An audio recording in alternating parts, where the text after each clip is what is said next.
the Holy Spirit, and you want to know what it means, where do you start? Well, you have to start on page 1 of the Bible, where the uncreated world is depicted as this dark, chaotic place, but then above the chaos, God's Spirit is there, hovering, ready to bring about life and order and beauty. Okay, but what is God's Spirit? Yeah, so Ito ang tinig mula sa silangan.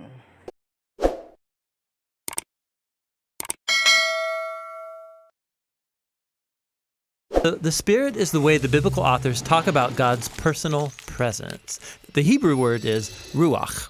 Ruach. Yeah, you gotta clear your throat at the end. So what is it? Well, ruach can refer to a number of different things, but what they all have in common is energy.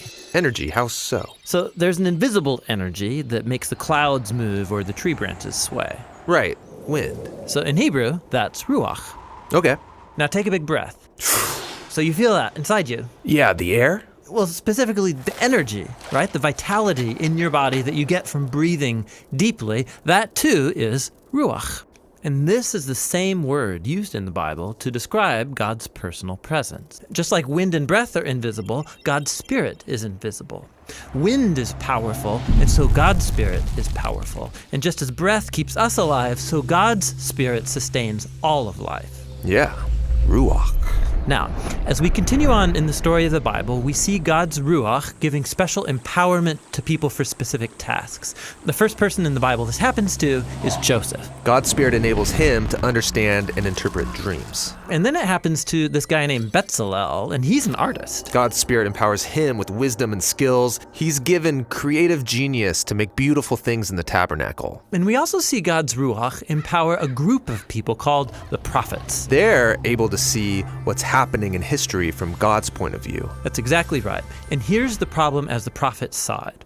While God's Ruach had created a really good world, humans have given in to evil. They've unleashed chaos into it through their injustice. A new type of disorder. Yes, and the prophet said the Spirit would come, just like in Genesis 1, but now to transform the human heart, to empower people to truly love God and others. How will this new act of God's Spirit happen? Well, centuries pass, and we are introduced to Jesus.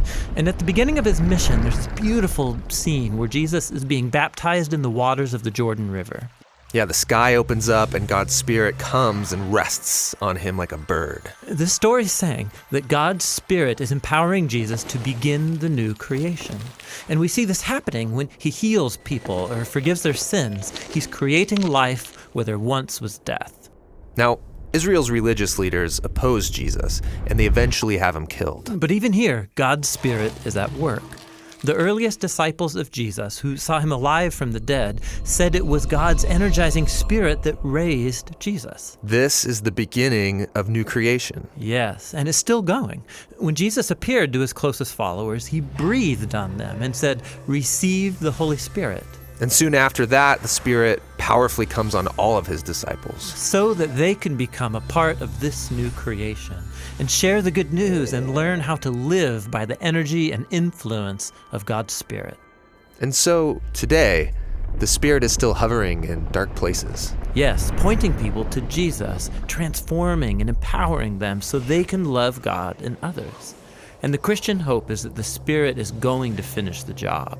The story of the Bible ends with a vision of a new humanity, living in a new world that's permeated with God's love and life-giving Spirit.